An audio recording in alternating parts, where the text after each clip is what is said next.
Hello, everybody. Welcome back to The Way That I See It. My name is Lucy Superfox, and this is my podcast.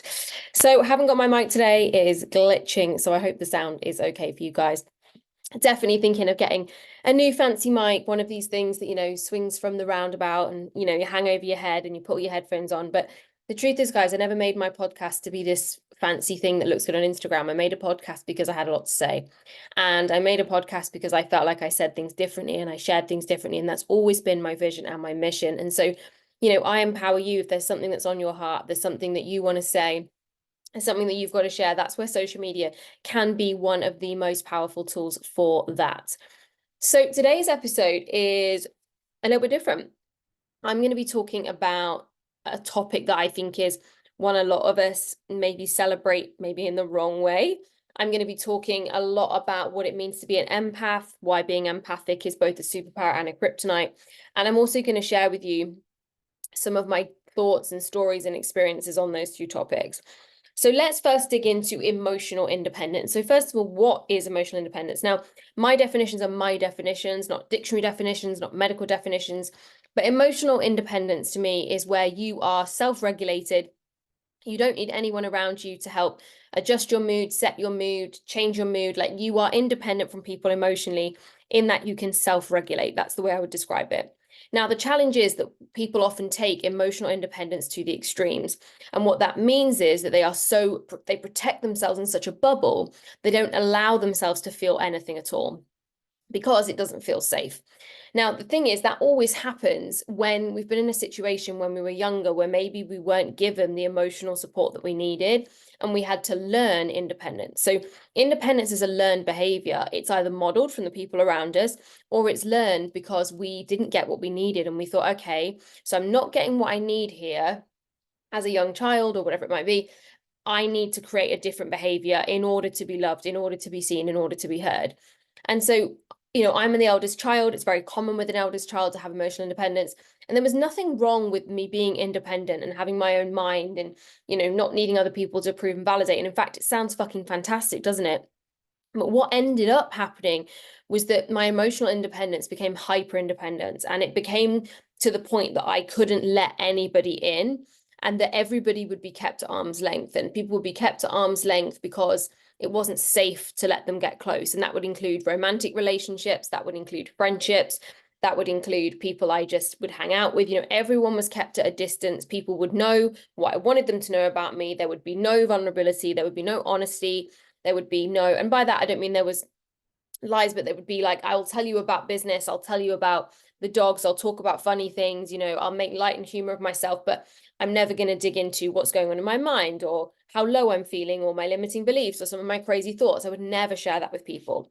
And look, there's always a time and a place for those conversations anyway.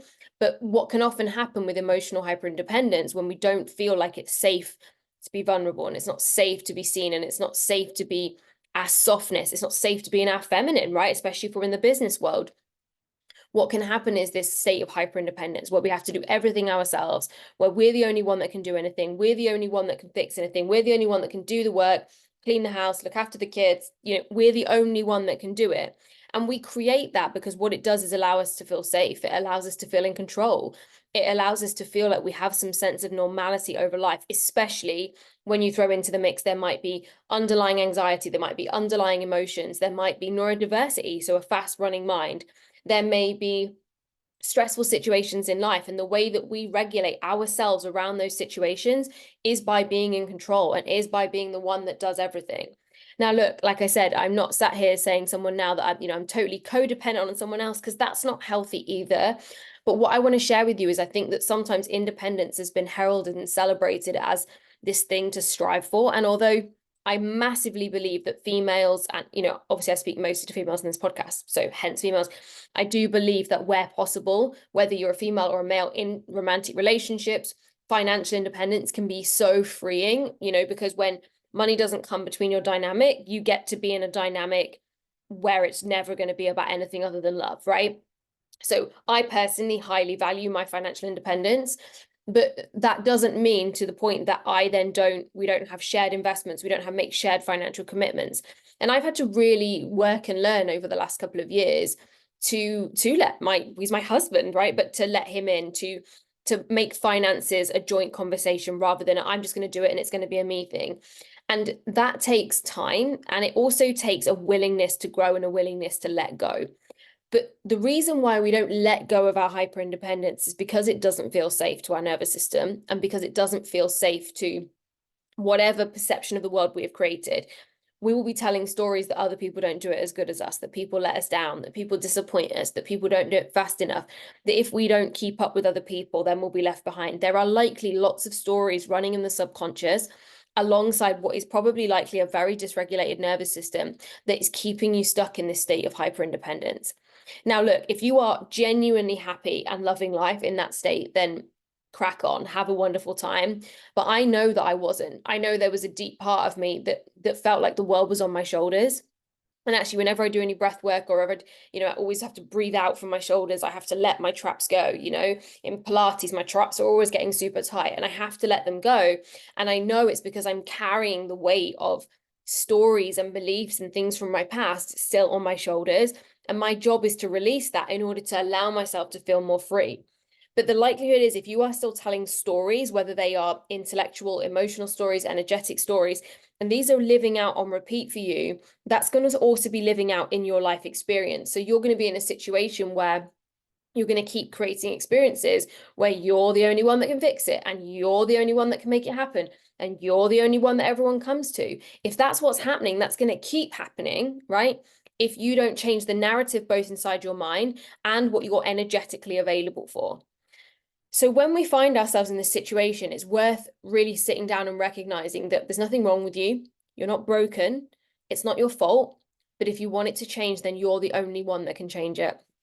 So what often happens is we take too much responsibility. If you're a hyper-independent person, there is a great likelihood that you take way too much responsibility. You take ownership of everything. You want to fix everything. You want to change everything. You want to peacekeep. You want to smooth things over. You want to pay for everything, because what that does is actually make you feel safe. And for me, I know it came from an environment where probably school actually, and I've talked a lot about my school environment, but I know I come from an environment where I was massively a peacekeeper. I hated conflict because I have a sensitive nervous system. I've had one since I was young, both as a mixture of being a very naturally empathic person and at the same time having undiagnosed neurodiversity, both of which, please stop asking to join my TikTok live, weird people. Sorry if you're watching live.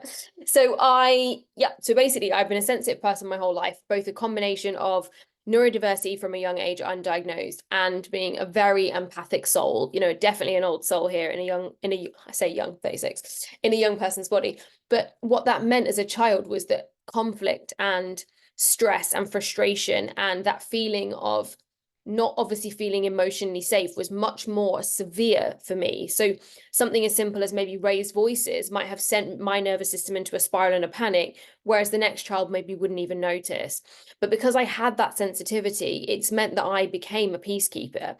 I became somebody who wanted to keep the peace, to make everybody happy. I'd have made a great mediator if I hadn't ended up where I am now, because I just genuinely want people to get along. I have that kind of, I like things how I like things, right?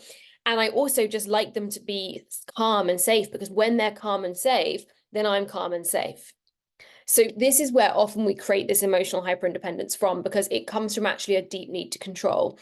So if you say things like, I'm just a control freak, I just really organize, I'm just better at than other people, it'll take me way longer to explain than it will to do myself. I just think it's better when, I just want to have that control. Those kind of words, those overachiever, high performer words are often a massive indication that you are dealing with a state of hyperindependence created from nervous system dysregulation and not feeling safe.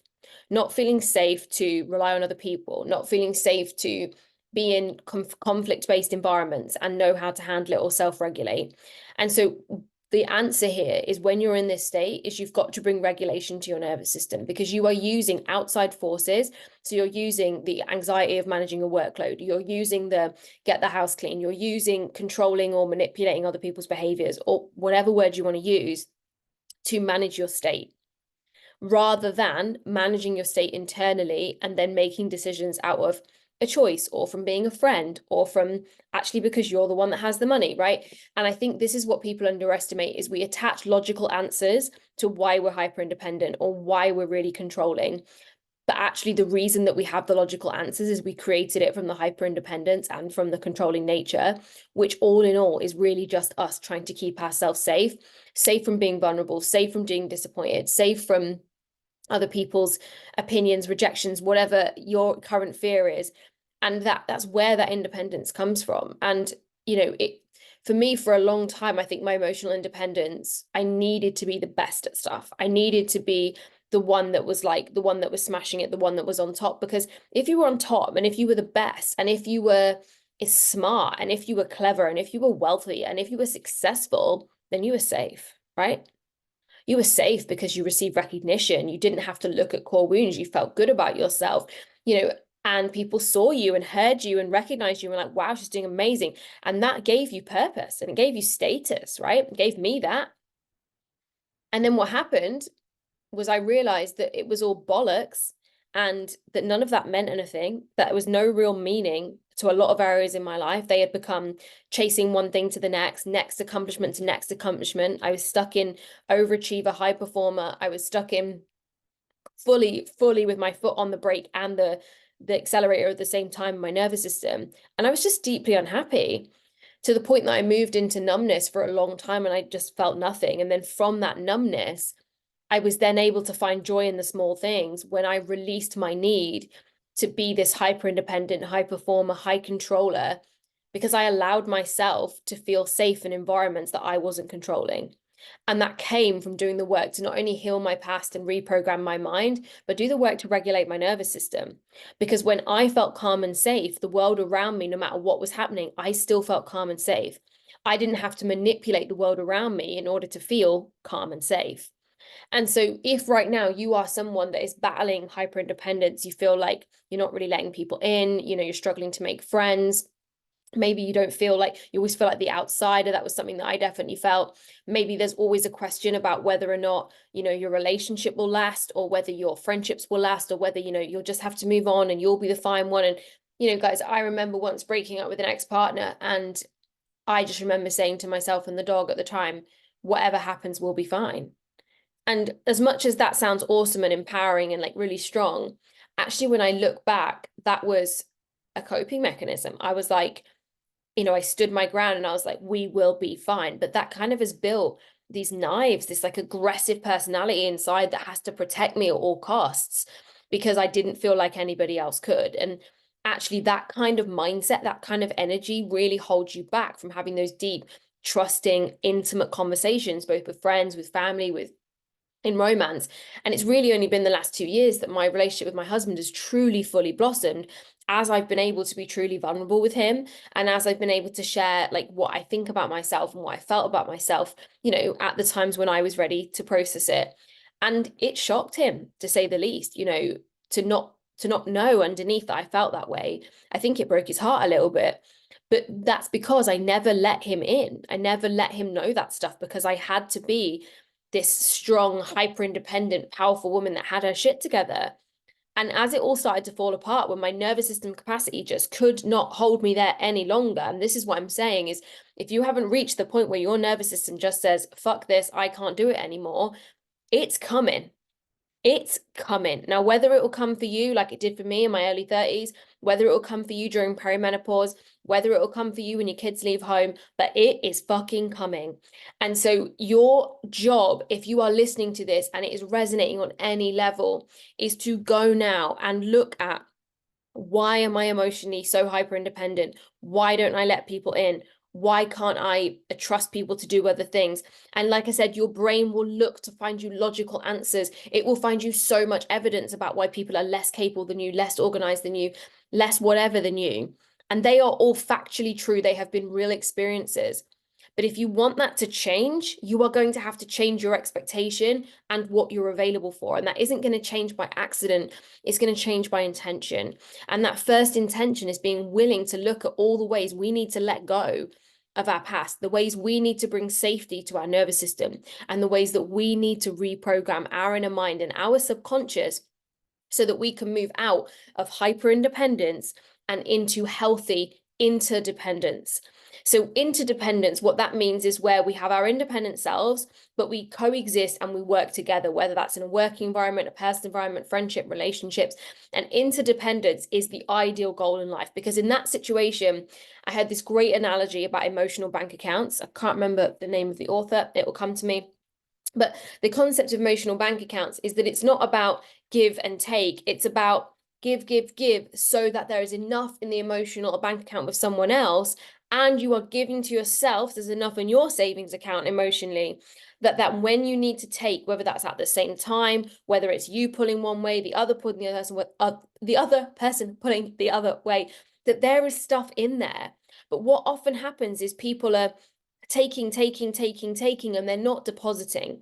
And so what we have to remember in a healthy interdependent relationship is that we have to be depositing into our relationships with other people so that we can take. And what can often happen is we've either deposited with the people who maybe actually weren't ever going to be open to taking, or maybe we were depositing with expectation. So that's like saving money and saying, right, I'm going to put money in here because I know I'm going to spunk it at the end of the year. Like, that's not the purpose of a savings account, right? It's to build up over time, to give you flexibility and choices. And in those dramatic circumstances, you can call on it.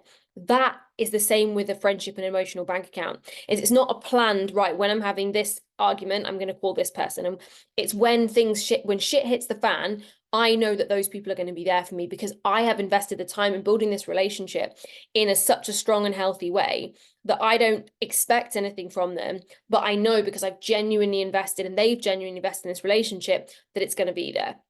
Now, I know the next question on everyone's lips is going to be, but what if my friends aren't there for me?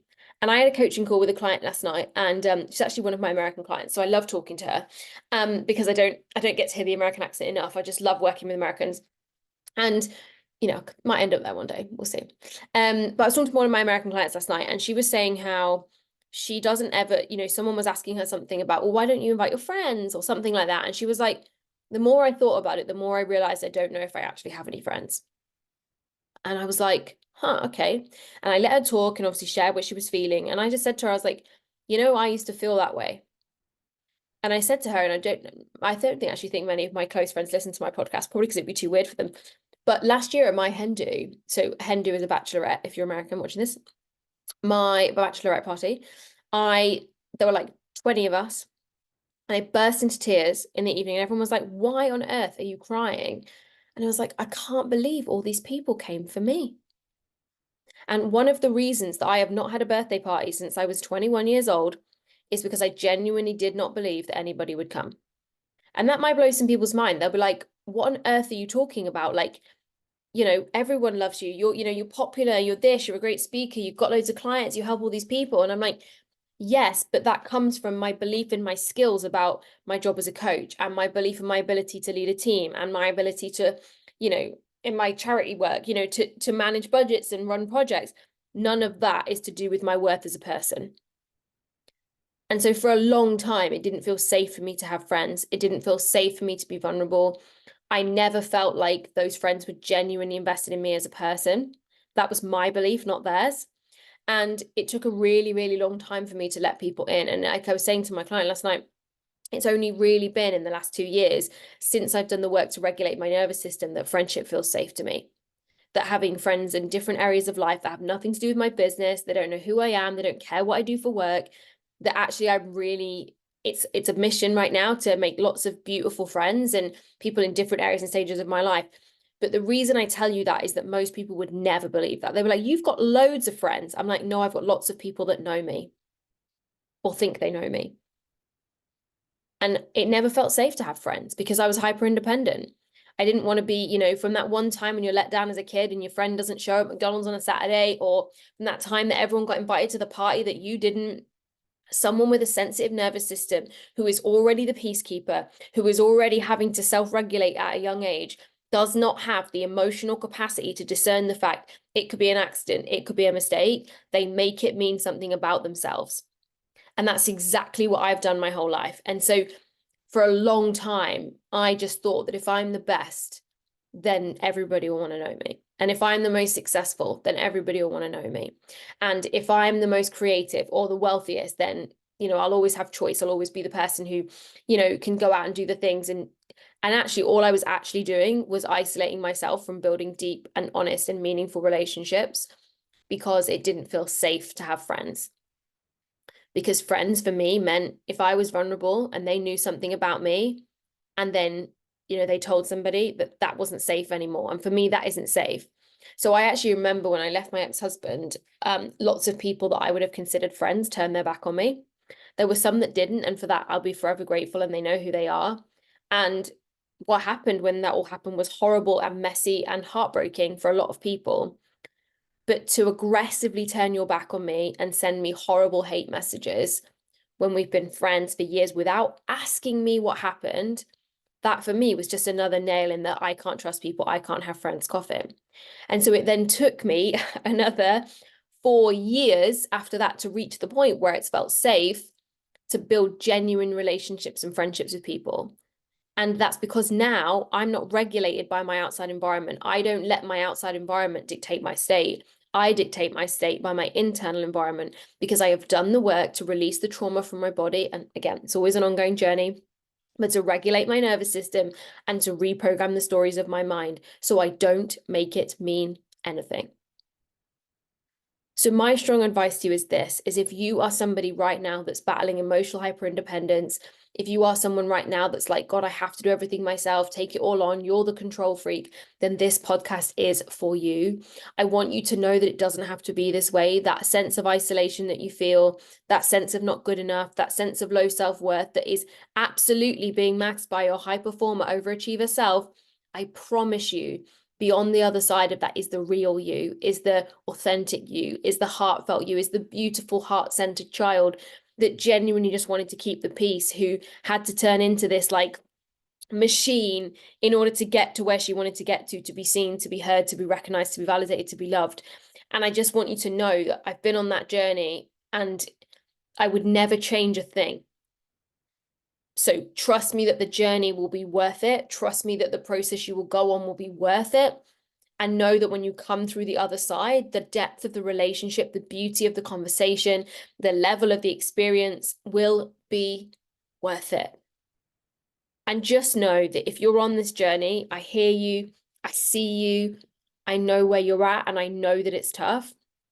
And if right now you've listened to this and you thought, God, I'm not independent at all, I'm totally codependent, I'm totally the other way, I just need all these people to validate me and love me and see me, and I just desperately crave it, then that also is a very clear sign that we must do the work to regulate the nervous system so we can self-regulate, so we can build that healthy independence where we are independent emotionally, that we're not impacted, but that we still have that ability to be interdependent and connected with the people in our lives. So if you are like, right, Luce, I need to find out more, you can go to lucysuperfox.com/transformation to unlock my free masterclass on everything you need to do to reprogram the mind, then to release trauma from the body and to regulate the nervous system. It's a completely free masterclass. It's 45 minutes. It's yours completely for free at lucysuperfox.com/transformation. And if right now you're like, I need to talk to her, I feel like we are the same person, she's hearing me, then my one-to-one coaching has opened for a short period of time. There are 8 spaces remaining at the time of recording this, and you can find out all the information about that at lucysuperfox.com/coaching. So next week's episode is going to be all about being an empath and why being an empath is both a superpower and a kryptonite. So if you, my friend, and I've no doubt that you are of that empathic, beautiful nature, then make sure to stay tuned and plug into next week's episode. But for now, that was the way that I see it, and I'll see you on the next episode.